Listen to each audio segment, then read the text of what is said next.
Chers amis, bonjour. Parashat Pinchas. Alors, on va essayer de continuer sur la lancée des vacances et se demander finalement quel est le but des vacances. Vous allez me dire tout de suite, le but des vacances, c'est évidemment se reposer, enlever tout le stress que l'on a dans l'année, qu'on a eu dans l'année, et surtout prendre des forces pour, bien entendu, le mois de Elul juste avant Rosh Hashanah et le retour au travail ou à l'étude. Évidemment, ce sont de bonnes raisons pour prendre des vacances et se reposer.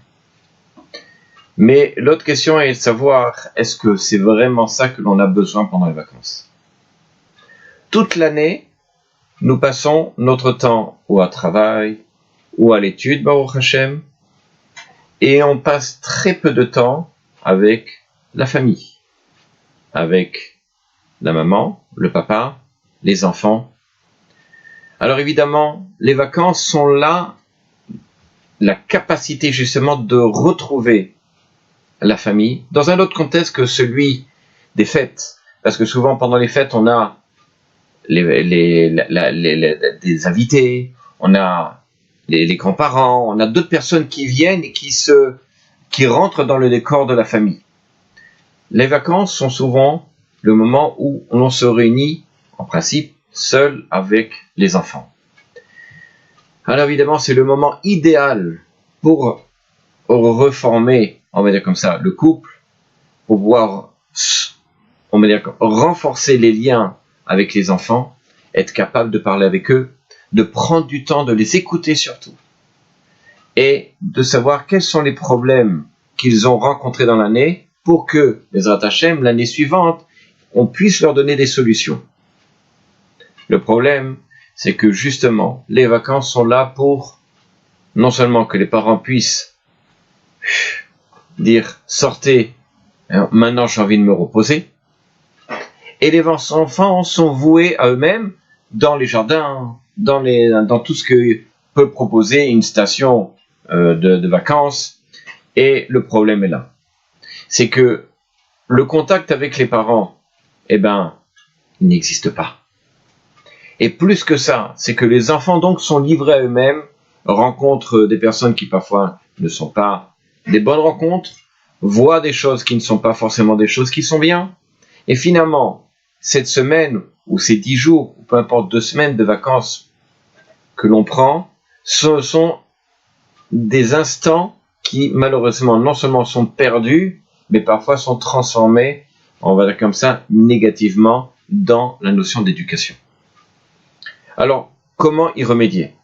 Vous aurez tout de suite compris, c'est que les vacances sont là pour pouvoir être ensemble. Et donc, qui dit être ensemble, dit que l'on doit trouver un endroit où on va être pendant les vacances, donc, où l'on pourra se retrouver ensemble. Être dans une station où il y a beaucoup à faire, évidemment, c'est tentant pour les enfants, et ils vont passer leur journée à l'extérieur, sans les parents, parce que les parents, ils vont pas commencer à faire des choses extravagantes que les enfants, eux, veulent faire.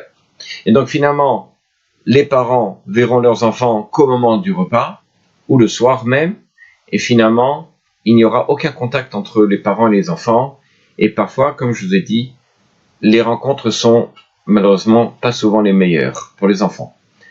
Donc, il faut arriver à avoir un compromis, on va dire comme ça, entre faire plaisir aux enfants et surtout faire plaisir à la famille. Alors, vous savez qu'un enfant ne réussit souvent dans ses études, évidemment lorsqu'il y a un certain stress, mais parfois il a un échec lorsque les parents sont trop sur lui, avec des caméras de tous les côtés pour voir s'il étudie, s'il réussit. Et l'enfant se lui met une telle pression qu'il n'arrive plus à se concentrer, qu'il perd, on va dire comme ça, son autonomie, sa confiance en lui. Profitons pendant les vacances, justement, de travailler sur ça. Premièrement, d'avoir toujours un seder, c'est-à-dire un ordre. Le matin, on se lève, on va étudier, par exemple, peu importe ce qu'on va étudier, l'essentiel est bien entendu étudier la Torah, mais on va étudier la Torah d'une autre façon que celle de l'année. Tu vas étudier, j'ai envie de m'impliquer avec toi, et j'ai envie de savoir ce que tu as. J'ai le temps maintenant, il fait beau, il y a les petits oiseaux dehors, Et l'étude, on va dire comme ça, avec son enfant, va prendre toute une autre ambiance. Cette ambiance-là fait que l'enfant va retrouver le goût parfois de l'étude, parfois le goût d'étudier avec son père ou avec sa mère, et c'est quelque chose qu'on aura gagné pendant les vacances. Pour les parents aussi, on n'a souvent pas le temps malheureusement de pouvoir s'amuser avec les enfants, pouvoir se mettre par terre, se rouler par terre avec les enfants. C'est le moment de jouer avec les enfants. Les petits se rouler par terre, partir, se mettre à quatre pattes, etc. C'est pas grave, qu'en dira-t-on au contraire.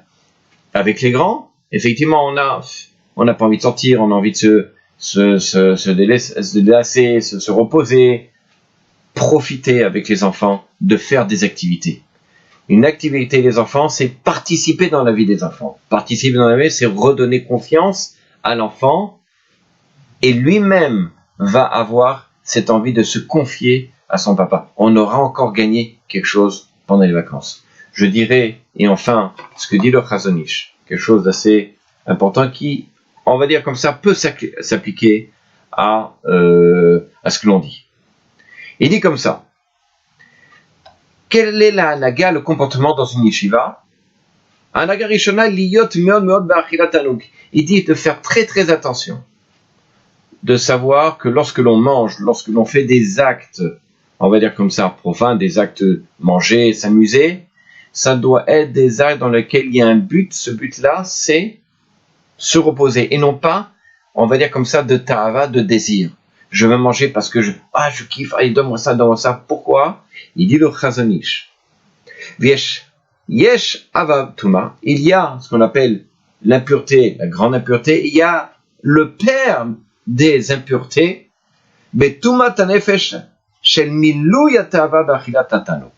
qui est celui, l'impureté de l'esprit, qui est celle de, on va dire comme ça, milouy atava, d'augmenter dans le désir de la nourriture et de tout ce qui est. On n'a pas besoin, dans un certain sens, de faire énormément. Faire un petit peu, donner aux enfants cette notion de modestie lorsque l'on fait quelque chose, le faire bien, mais sans plus.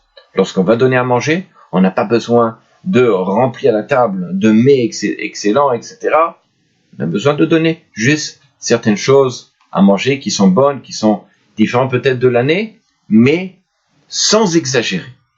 De même au niveau des activités, de montrer à l'enfant qu'aujourd'hui en faire une activité et d'avoir un programme bien clair. Les enfants, comme l'être humain de façon générale, aiment avoir les choses bien claires, bien définies dès le départ. Lorsque vous allez les dire lundi, mardi, mercredi, voilà, aujourd'hui on va sortir, on va faire, je sais pas quoi, une aventure là. Mardi on va faire de la marche, etc. Mercredi on va faire ça. Les enfants savent à quoi s'entendre, savent ce qu'il va y avoir et ne vont pas se perdre dans tiens, je vais faire ça et j'en ferai 50 000 choses. À l'avance, et les enfants ont calculé déjà ce qui va être pour eux un plaisir et à vous, les parents, de donner ce plaisir-là aux enfants. Mais de rentrer dans l'exagération, de les laisser dehors, c'est les perdre complètement. N'oubliez pas encore une fois, c'est que la Gemara dans Chagiga nous dit pourquoi Elisha ben Abouya, qui était un Talmid Chacham, qui était un sage, est sorti malheureusement complètement, on l'a appelé Acher, vers de mauvaises choses, c'est devenu quelqu'un de mauvais. Souvent on accuse les enfants, tu as vu cet enfant, il n'étudie plus, alors que pourtant quand il était petit, il était etc. Pourquoi? Parce qu'encore une fois, il y a la notion de faire les choses les Shem Shamaim, c'est-à-dire, encore une fois, de faire c'est quoi les Shem Shamaim? C'est d'avoir un but. Les choses ne sont pas efker, ne sont pas vagabondes, allez on va s'amuser, peu importe, éclatez-vous dehors, etc. Non. Il doit y avoir un but. Et expliquez bien aux enfants que ce que vous faites, c'est justement pour avoir suffisamment de force pour retrouver l'énergie lorsque vous allez retourner à l'étude, pour la nouvelle année, etc., etc. Encore une fois, on n'a pas besoin de 50 000 choses. Une petite chose suffit chaque jour pour retrouver cette énergie et surtout de profiter d'être ensemble. C'est ça, véritable vacances. À bientôt.